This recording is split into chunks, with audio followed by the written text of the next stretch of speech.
Immerse yourself in the profound insights offered by Father Chuck Belmonte as he delves into daily reflections on various gospel passages from the Bible. Why does the Catholic Church prohibit gay marriage?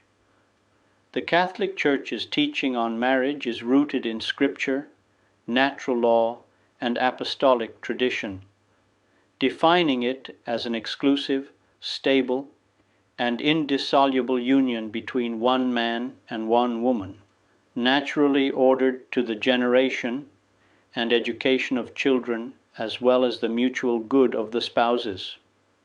This understanding excludes the recognition of same-sex unions as marriage, as they lack the essential complementarity of the sexes and the openness to procreation that constitute marriage's intrinsic nature and purpose.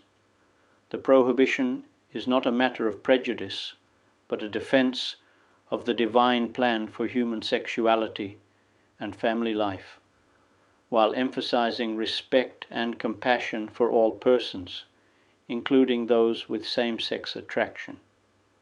The Church's doctrine draws directly from divine revelation, where marriage originates in God's creation of humanity as male and female.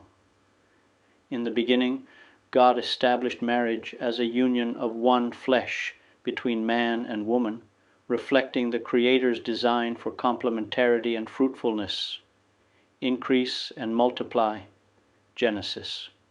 Jesus Christ reaffirmed this primordial institution, teaching that marriage unites two persons, male and female, indissolubly, restoring the original unity after concessions in the old law. The Church has consistently upheld this through councils and papal teaching. This tradition views marriage as a sacrament that images Christ's union with the Church, requiring the bodily and spiritual complementarity of the sexes to fully express self-giving love.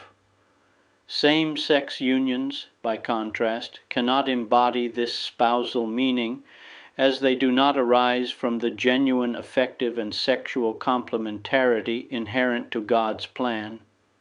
Beyond Scripture, the Church appeals to natural reason, which reveals that human sexuality is inherently ordered to heterosexual marriage.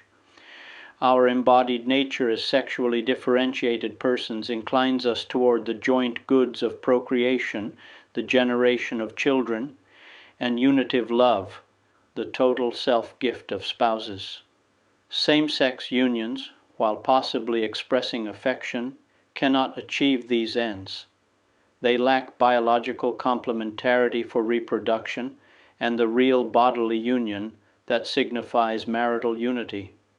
Homosexual acts are considered intrinsically disordered because they close the sexual act to the gift of life and fail to arise from the natural complementarity of man and woman.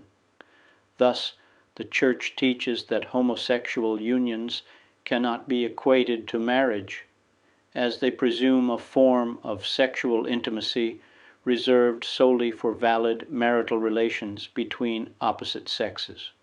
While prohibiting same-sex marriage, the Church calls for profound respect toward persons with homosexual tendencies who must be accepted with respect, compassion, and sensitivity, avoiding all unjust discrimination. The inclination itself, though objectively disordered, is not sinful, and those affected are invited to live chastely, uniting their trials to Christ's cross for spiritual growth. Pastoral care emphasizes accompaniment, helping individuals discern God's will through sacraments, friendship, and support, all while upholding doctrine.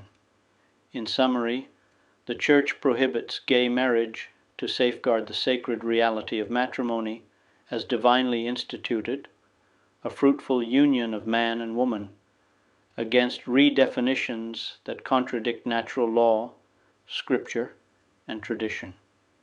Yet this teaching is always paired with a commitment to human dignity, inviting all to holiness through grace and compassion. I would be delighted to extend an invitation to you once again tomorrow for another insightful reflection on the gospel by Father Belmonte.